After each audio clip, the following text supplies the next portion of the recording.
सभी एईपीएस संचालकों के लिए एक और बैड न्यूज़ निकलकर आ चुकी है एनपीसीआई की तरफ से। अगर आप एक एईपीएस संचालक हैं तो ये वीडियो आपके लिए काफ़ी महत्वपूर्ण साबित हो सकती है, क्योंकि आज की वीडियो में एनपीसीआई से मिली एक नई अपडेट के बारे में आपको बताने वाले हैं।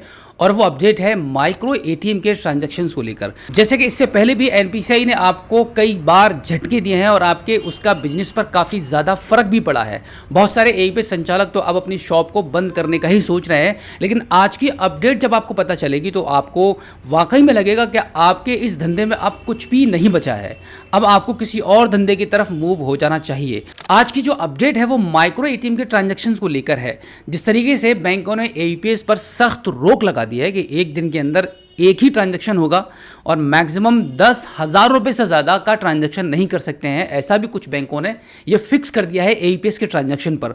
बट अभी तक माइक्रो एटीएम के ट्रांजैक्शन पर कोई भी बाउंडेशन नहीं थी। जैसे कि किसी भी कंपनी की एईपीएस आईडी आप चला रहे हैं और आपके पास एक छोटी सी डिवाइस है जिसके माध्यम से, जिसको माइक्रो एटीएम बोलते हैं, जिसके माध्यम से डेबिट कार्ड, क्रेडिट कार्ड के थ्रू आप पैसा निकाल रहे थे।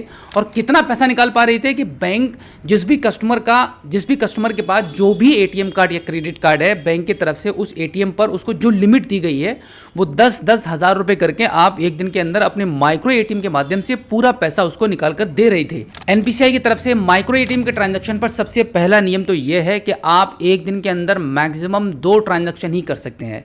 यानी कि अगर किसी की लिमिट अगर 50,000 है तो कोई फर्क नहीं पड़ता, सिर्फ 2 ट्रांजैक्शन ही कर पाएंगे। अगर किसी को 20,000 निकालने की ज़रूरत है तो वो 10-10 करके 2 बार में आप निकाल पाएंगे। अगर किसी को 20 से ऊपर की रिक्वायरमेंट है तो वो अगले दिन उसका ट्रांजैक्शन होगा।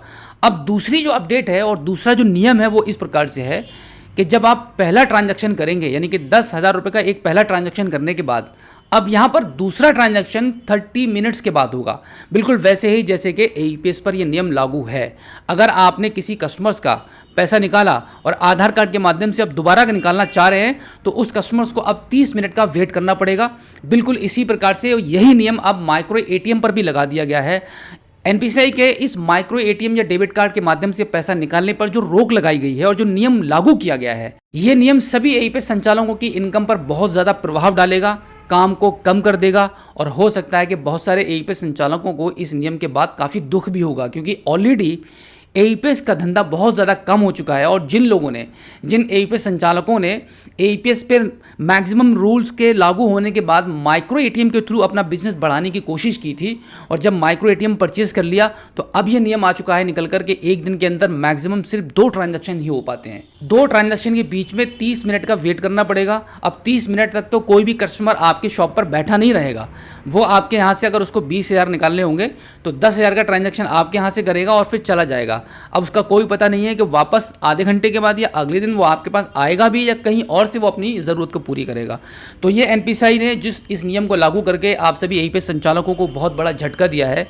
तो इसके लिए मैं आपको यही बताना चाहूँगा कि आपको देखिए, जितने भी नियम लागू हो रहे हैं वो कस्टमर्स की भलाई के लिए हैं, क्योंकि जिस तरीके से एईपीएस के माध्यम से ट्रांजैक्शंस फ्रॉड हो रहे थे वैसे ही एटीएम के थ्रू भी फ्रॉड हो रहे होंगे। इस वजह से एनपीसीआई ने इस पर भी लागू किया है इस नियम को। तो अब इस नियम के लागू होने के बाद आपको भी अपने कस्टमर्स को गाइड करना होगा, बताना होगा कि अगर आपको ज़्यादा पैसा निकालना है, जैसे कि बहुत कस्टमर्स काफ़ी ऐसे होते हैं जिनको एक दिन के अंदर कम पैसे निकालने हैं और उन्होंने 1,000 या 2,000 आपके यहाँ पर आकर निकाले और उसके बाद वो फिर कह रहे हैं कि नहीं अब मुझे और चाहिए। तो उनको बताइए कि एक बार में ही ट्रांजैक्शन कीजिए।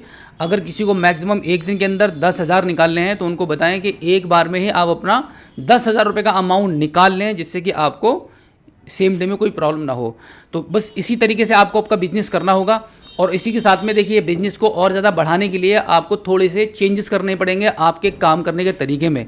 सबसे पहला तो यह है कि आप अगर बहुत हैवी मार्जिन कस्टमर से ले रहे हैं तो आप अपने मार्जिन को थोड़ा कम कीजिए, जिससे कि कस्टमर आपके यहाँ पर आकर रुके, काम करवाए, जिसको कस्टमर को लगे कि आपके यहाँ पे काम करवाने में उसको प्रॉफिट हो रहा है बाकी के दूसरे सीएसपी के मुकाबले में। अब तक अगर मैं एनपीसीआई की तरफ से ये बात करूं कि एईपीएस के काम काज पर कितनी ज़्यादा रोक लगाई है, तो सबसे पहले मल्टीपल ट्रांजैक्शन पर रोक लगाई गई थी। उसके बाद 2 फैक्टर आपको देखने को मिला कि अब वही लॉगिन कर पाएगा जिसके नाम से आईडी है। एंड देन फिर ट्रांजैक्शन लिमिट पर रोक लगाई गई कि अब लिमिटेड ट्रांजैक्शन ही एक दिन के अंदर हो पाएंगे। उसके बाद आपके पास एक दूसरा ऑप्शन था आधार पे का, उसकी लिमिट को और उसके ट्रांजैक्शन अमाउंट को भी कम कर दिया गया।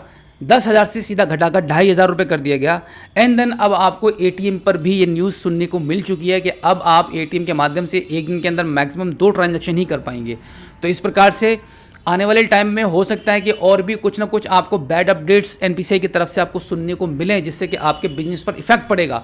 तो इससे बेहतर यही रहेगा कि आपको मैं पिछली वीडियो में कई बार आपको बता चुका हूं कि आप अपनी शॉप के साथ में अपने और भी दूसरे धंधों को बढ़ाइए, अपना कुछ और भी सोचिए, सिर्फ इसी धंधे पर डिपेंड मत रहना। अगर रहेंगे तो आपका इसमें लॉस होगा। तो उम्मीद करता हूं कि आज की इस वीडियो में जो जानकारी मैंने आपको दी है, आई होप आपको काफ़ी अच्छी लगी होगी। अगर आप पहली बार हमारे स्मार्ट शॉप यूट्यूब चैनल पर आए हैं और अभी तक आपने हमें सब्सक्राइब नहीं किया है तो प्लीज़ एक बार सब्सक्राइब जरूर कीजिए और बेल आइकन को प्रेस कीजिएगा। तो चलिए दोस्तों, मिलते हैं आपसे किसी और एक अगली वीडियो में एक नई जानकारी के साथ, एक नई अपडेट के साथ और एक नए जोश के साथ। तब तक के लिए जय हिंद।